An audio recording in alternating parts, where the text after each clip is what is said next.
is to trick the base into thinking this is actually something they should care about. Of course, Donald celebrated Kimmel's indefinite suspension. He's hated Kimmel for years because Kimmel has been one of those hosts committed to criticizing Donald openly while being smarter and funnier than he is, which, in Donald's view, is some kind of crime. Trump's world collapses the moment late-night comedy doesn't orbit around him. The cancellation of Jimmy Kimmel's show should have been just another TV business decision, but for Donald Trump, it turned into a personal rejection letter stamped across his ego. Enter Mary Trump, who doesn't just expose the cracks in his inflated self-image, but bulldozes the entire facade.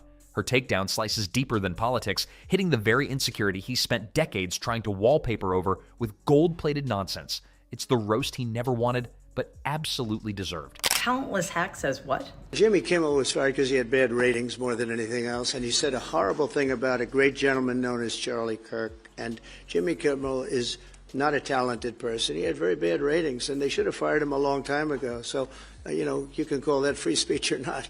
He was fired for lack of talent. This is what Jimmy Kimmel actually said. Quote, "The MAGA gang is desperately trying to characterize the kid who murdered Charlie Kirk as anything other than one of them and doing everything they can to score political points from it." If you're enjoying this video, please make sure to subscribe to the channel and hit the bell icon. Mary Trump didn't have to stretch very far to dismantle the mythology her uncle keeps recycling. When she reminded everyone that his entire brand is built on the illusion of invincibility, the irony practically wrote itself. The man who sold himself as a titan of media influence couldn't even keep a late-night host he despised on air. For someone obsessed with television ratings, this was the equivalent of being told he lost a pie-eating contest without showing up. Kimmel is smarter and funnier than Donald. It's that Donald isn't smart or funny at all.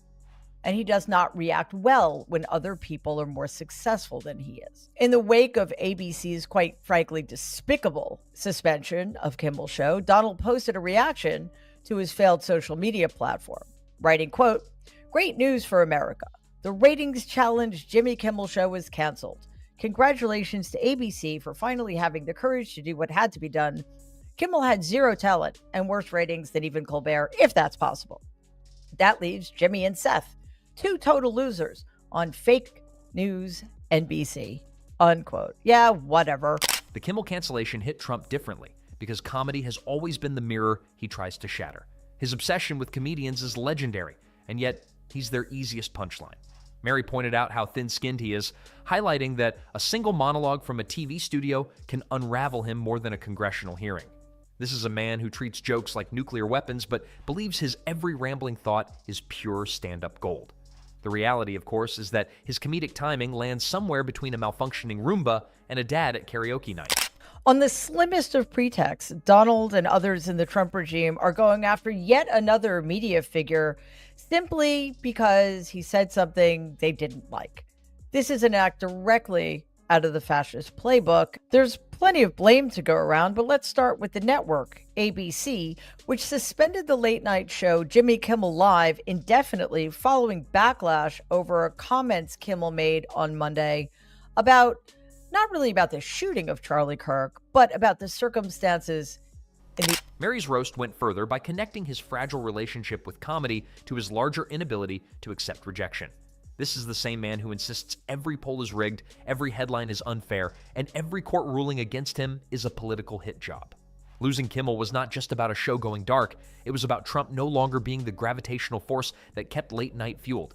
Without him, the joke supply chain dries up, and that terrifies him more than attacks on it. Kimmel cast no aspersions on the sainted memory of Charlie Kirk. In fact, he didn't discuss Charlie Kirk specifically at all. He just gave an accurate assessment of how people on the right have been exploiting Kirk's murder in order to suppress freedom of expression for anybody who says the wrong thing in their assessment while they engage in performative grief. I am specifically looking at you, Donald. The absurdity of it all is how he frames himself as a warrior against media corruption, yet he lives for the very spotlight he claims to despise. Mary reminded everyone that his entire political career began with a reality TV aura and a craving for applause.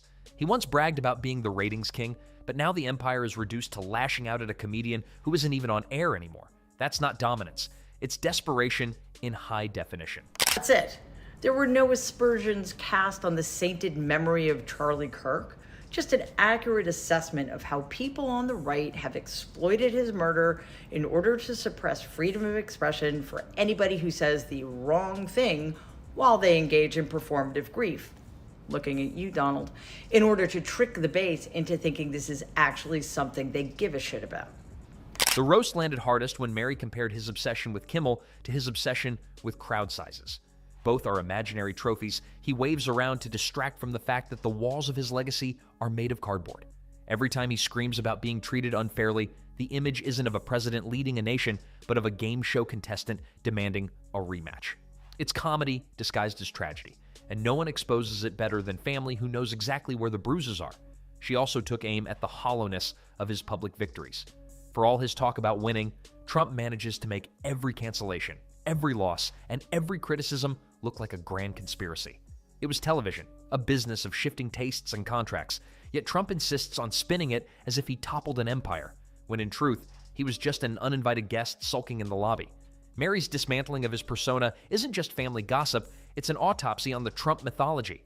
She highlights the yawning gap between the man he claims to be and the man who panics when his approval ratings dip below his tanning shade. Directly out of the fascist playbook, there's plenty of blame to go around, but let's start with the network, ABC, which suspended the late-night show Jimmy Kimmel Live indefinitely following backlash over comments Kimmel made on Monday about, not really about the shooting of Charlie Kirk, but about the circumstances in the aftermath of Kirk. This is the president who styles himself as fearless but can't tolerate comedians. The same leader who bellows about toughness but crumbles at a late-night punchline.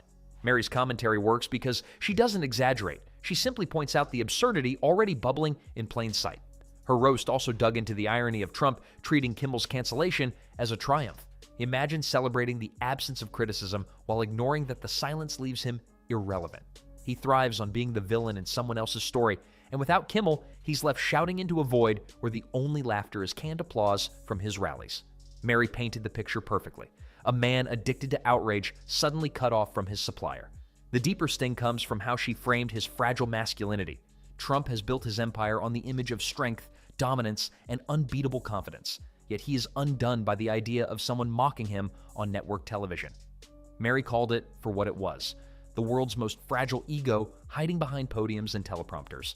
She reminded everyone that the tough guy persona is a Hollywood set piece, a cardboard backdrop that collapses under the weight of a single, well-timed joke. Donald has been keeping Donald's attacks on free speech front and center, and last night he spoke without fear about just how dangerous Donald is. But Lawrence didn't just put Donald's dangerous assaults on the freedom of speech in their proper context.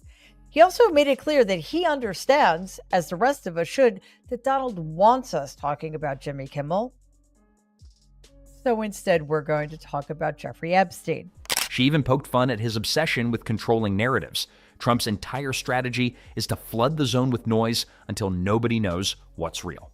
But when comedians like Kimmel condensed that chaos into a punchline, it exposed the emperor's lack of clothes in a way no policy analysis ever could. Mary hammered home the irony. Trump can bluster through press conferences and courtrooms, but against satire, he's defenseless. Her roast didn't just focus on Kimmel, though. It widened the lens to show how Trump's entire presidency has been a performance critique waiting to happen. She painted him as a man forever chasing validation he'll never secure. Every rally chant, every social media post, every rambling rant is a desperate attempt to script himself as history's main character. But Mary stripped away that illusion, pointing out that the story isn't about him anymore. It's about the absurdity of a president who thinks late-night comedy is a battlefield. The cancellation of Kimmel's show didn't crown him. It exposed just how much of his power is tethered to people mocking him. It's now been 243 days since Inauguration Day. Yes, we are looking back at week 34 of the Golden Age, the American Renaissance, and what a week it has been. We learned that free speech is not for everyone, but only for a select few. You know, the people who hate the right way. You can say whatever you like, as long as it's something positive. The brilliance of her destruction is how she weaponized his own tactics against him. Trump loves spectacle, exaggeration, and repetition, but Mary used sharp precision instead of bluster. She didn't need to yell or invent conspiracies. She simply exposed the absurdity of a man who thinks silencing comedians is a sign of political strength. By doing so, she reminded everyone that Trump's real enemy isn't the media, the Democrats, or the deep state. It's reality itself.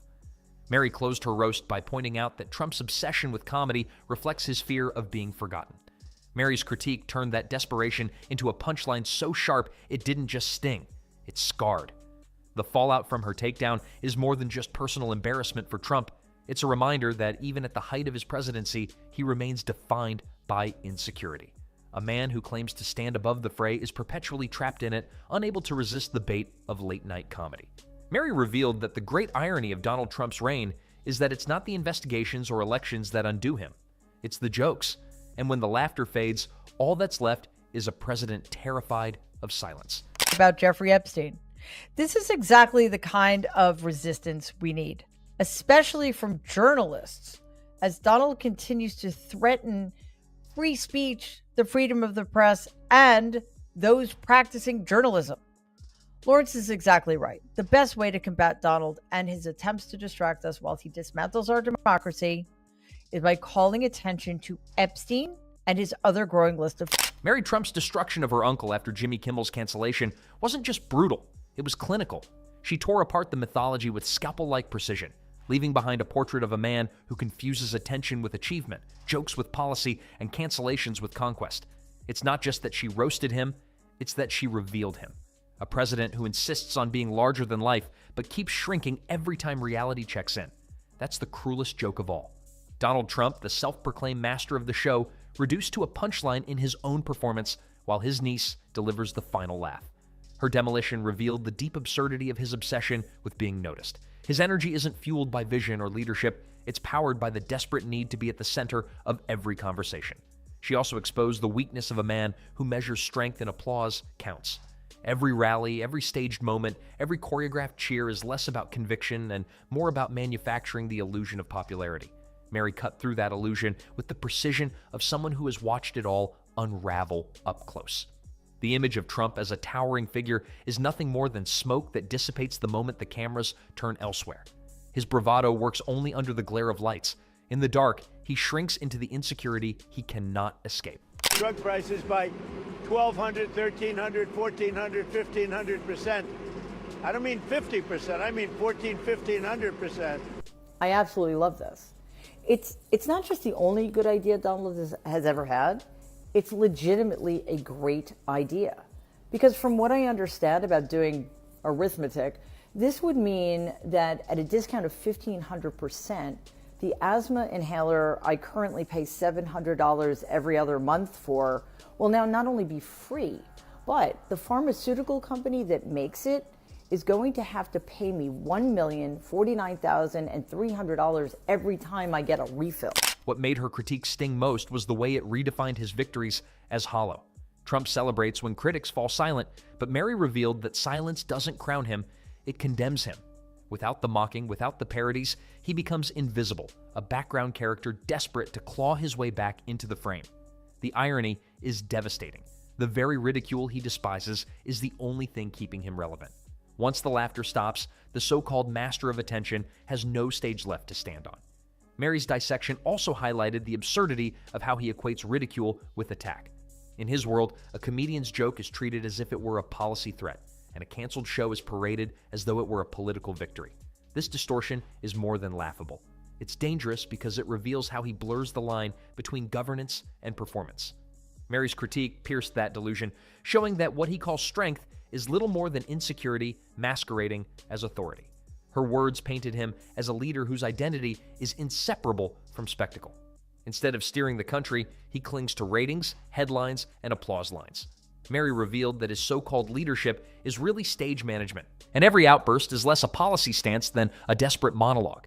In her analysis, he isn't the titan he imagines, but a nervous performer pacing backstage, terrified that the curtain might finally fall. Wrong. I am not at all suggesting that Donald's attacks on free speech in America and the silencing of his political opponents is in itself a major issue that we need to continue to pay attention to. But it also is serving as a major distraction, as Lawrence pointed out. Luckily, Lawrence is not the only one unafraid to speak about Epstein while Donald attempts to silence and She didn't need exaggeration to make the point. The facts themselves were damning enough. A president rattled by comedians, unsettled by jokes, and obsessed with controlling narratives that were never his to command. Mary's precision stripped away the costume, leaving the man beneath, thin-skinned, defensive, and haunted by the thought of being forgotten. Her critique became the ultimate irony. The one person who knows his weaknesses best isn't an opponent from the outside, but family from within. What lingers after her takedown is the image of a man who cannot survive without noise. The cheers, the outrage, the laughter, they're all fuel for a persona that collapses in silence. Trump may cling to his myth of dominance, but Mary has shown that dominance disappears when the stage lights dim. He isn't the larger-than-life figure he pretends to be. He's a man terrified of vanishing from the conversation. And in that revelation lies the sharpest cut. The Emperor of Attention revealed as nothing more than a performer trapped in a show he no longer control.